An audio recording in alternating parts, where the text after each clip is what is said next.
होने में अब बस कुछ ही वक्त बचा है। इस बीच आगे की रणनीति क्या हो, इस पर गुरुवार को गृह मंत्री अमित शाह ने राज्यों के मुख्यमंत्रियों के साथ बैठक भी की थी।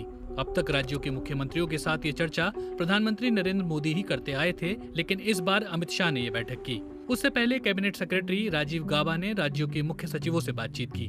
उनका फोकस उन 13 शहरों पर था जहां कोरोना के सबसे ज्यादा मामले सामने आ रहे हैं। इन सब कोशिशों के बीच चर्चा ये हो रही है कि क्या लॉकडाउन 5 भी आएगा। अगर 5वां लॉकडाउन आएगा तो उसका स्वरूप क्या होगा। चौथे लॉकडाउन में छूट के साथ ही देश में कोरोना संक्रमण तेजी से बढ़ रहा है। हालांकि इस बात की आशंका पहले से जताई जा रही थी, लेकिन जिन 5 राज्यों में संक्रमण की संख्या सबसे ज्यादा है वो केंद्र सरकार के लिए चिंता का विषय हैं। इसके मद्देनजर बहुत मुमकिन है कि सरकार के अगले कदम में उन राज्यों पर ज्यादा फोकस हो। इस बात से भी इनकार नहीं किया जा सकता कि पिछली बार की ही तरह अगले चरण में राज्यों को ही ज्यादा अधिकार दिए जाएं। कर्नाटक सरकार ने ट्वीट कर कहा है कि उसने केंद्र सरकार से विनती की है कि जिन राज्यों में कोरोना के संक्रमण के मामले ज्यादा हैं, उन राज्यों से सीमित संख्या में ही फ्लाइट राज्यों में भेजी जाएं। दूसरे राज्यों से सड़क मार्ग से आने वालों पर प्रतिबंध जारी हैं। ट्रेनों पर उन्होंने किसी भी तरह की पाबंदी से इनकार किया है। ये संकेत है कि राज्य सरकारें लॉकडाउन के अगले चरण में अपनी भूमिका ज्यादा चाहते हैं। झारखंड के मुख्यमंत्री हेमंत सोरेन ने मुख्यमंत्रियों की बैठक से पहले ही कहा है कि चरणबद्ध तरीके से धीरे धीरे इस लॉकडाउन को गति देने के लिए जो बेहतर और कारगर उपाय होंगे वो किए जाएंगे। उन्होंने ये भी साफ किया कि उनकी सरकार केंद्र के फैसलों को अमल में लाएगी। महाराष्ट्र सरकार के मंत्री जयंत पाटिल ने कहा कि राज्य सरकार और कुछ सेवाओं में छूट देने पर विचार कर रही है, लेकिन उन्हें केंद्र के फैसले का इंतजार है। हाल ही में हिमाचल प्रदेश सरकार ने 2 जिलों में लॉकडाउन की जगह कर्फ्यू लगाने का आदेश जारी किया है। इन सब राज्यों के उदाहरण से एक अनुमान लगाया जा सकता है कि आने वाले दिनों में राज्य सरकारें अपने स्तर पर इस तरह के फैसले करती रहेंगी। ये भी मुमकिन है कि केंद्र के अगले आदेश को लॉकडाउन न कहा जाए, बल्कि केवल उन नियमों की सूची जारी की जाए जो अगले 15 दिन तक प्रतिबंधित रहें या फिर शुरू करने की अनुमति हो। उद्योग जगत ने पिछले लॉकडाउन के पहले आर्थिक पैकेज की मांग की थी। उनकी वो मांग पूरी हो चुकी है और ज्यादातर जगहों पर काम भी शुरू हो गया है। फिलहाल उनकी दिक्कत लेबर न मिलने की है, लेकिन जितने मजदूर अभी हैं फिलहाल वो उसी से काम चला रहे हैं।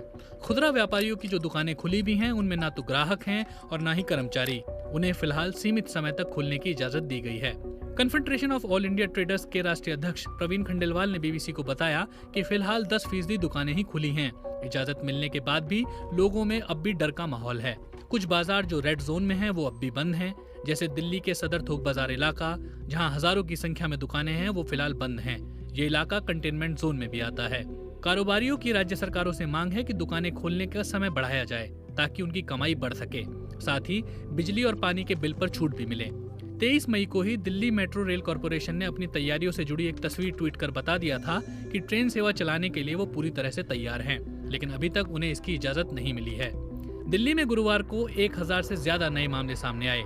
ऐसे में मेट्रो चलाने का फैसला जोखिम भरा हो सकता है, लेकिन 2 महीने से ज्यादा समय से बंद पड़ी मेट्रो के लिए अब राजस्व घाटे का संकट सामने आ रहा है। बहुत मुमकिन है कि एक तरफ 7 सीटों वाली मेट्रो में सोशल डिस्टेंसिंग का ख्याल रखते हुए केवल जरूरी सेवाओं से जुड़े लोगों के लिए मेट्रो यात्रा को मंजूरी दी जाए, रेड जोन में इनका स्टॉप ही न हो। महाराष्ट्र सरकार ने भी सरकारी कर्मचारियों की आवाजाही के लिए मुंबई लोकल चलाने की परमिशन केंद्र सरकार से मांगी है।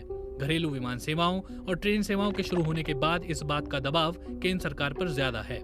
हालांकि अंतर्राष्ट्रीय विमानों की आवाजाही शुरू करने के लिए अगस्त तक इंतजार करना पड़ सकता है। नागरिक उड्डयन मंत्री हरदीप पुरी ने ऐसे संकेत पहले दे दिए हैं। धीरे धीरे जैसे ही लॉकडाउन में छूट की संख्या बढ़ती जा रही है, वैसे वैसे लोगों की मांग जरूरतों के बाद दूसरी सुविधाओं की ओर भी बढ़ रही है। कर्नाटक सरकार ने 1 जून से कुछ मंदिर, मस्जिद, चर्च खोलने के संकेत दिए हैं। पश्चिम बंगाल में भी कुछ ऐसा ही फैसला हुआ है। सिर्फ कर्नाटक में ही मंदिरों में आने वाला चढ़ावा रुकने से करीब 133 करोड़ रुपए का नुकसान हो चुका है। वहां पुजारियों और मंदिर के दूसरे स्टाफ को वेतन देने में दिक्कतें आ रही हैं। यही हाल केरल के मंदिरों का है। त्रावणकोर देवास्वम बोर्ड के चेयरमैन एन वासु ने बीबीसी को बताया, हम अपने कर्मचारियों को सैलरी देने की स्थिति में नहीं हैं। इस महीने करीब 25% वेतन काटा जा रहा है।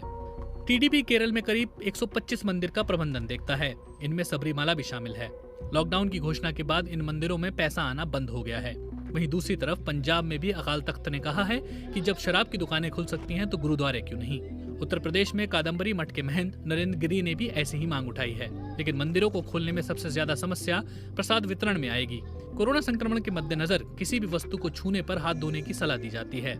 ऐसे में प्रसाद वितरण के लिए मंदिरों में क्या व्यवस्था होगी, ये पूजा घरों को खोलने से पहले तय करना होगा। पिछले 2 महीने से सीरियल के ना तो नए एपिसोड आ रहे हैं और ना ही नई फिल्में रिलीज हो रही हैं, ना ही किसी फिल्म की शूटिंग अभी शुरू हुई है। पिछले दिनों अक्षय कुमार की शूटिंग की एक तस्वीर जरूर सामने आई, लेकिन बाद में खबर आ रही है कि वो सरकारी एड की शूटिंग कर रहे थे। हजारों की संख्या में लोग इस इंडस्ट्री से जुड़े हैं। महाराष्ट्र में 28 मई को एंटरटेनमेंट इंडस्ट्री के लोगों की राज्य सरकारों के नुमाइंदों से बातचीत हुई। इस बैठक में इस बात पर चर्चा हुई कि किस तरह के नियमों को अपनाकर प्रोडक्शन का काम दोबारा पटरी पर लाया जा सकता है। बहुत मुमकिन है कि कोरोना संक्रमण से निपटने के लिए इलाज के मद्देनजर थोड़ी रियायत भी मिले, लेकिन मुमकिन है कि मॉल, सिनेमाघर, स्कूल, कॉलेज और रेस्तरां में बैठकर खाना खाने की इजाजत के लिए थोड़ा और समय इंतजार करना पड़े। जहां भी थोड़ी छूट मिलेगी, उसके साथ शर्त होगी 2 गज की दूरी और मास्क पहनते हुए बार बार समय पर हाथ धोने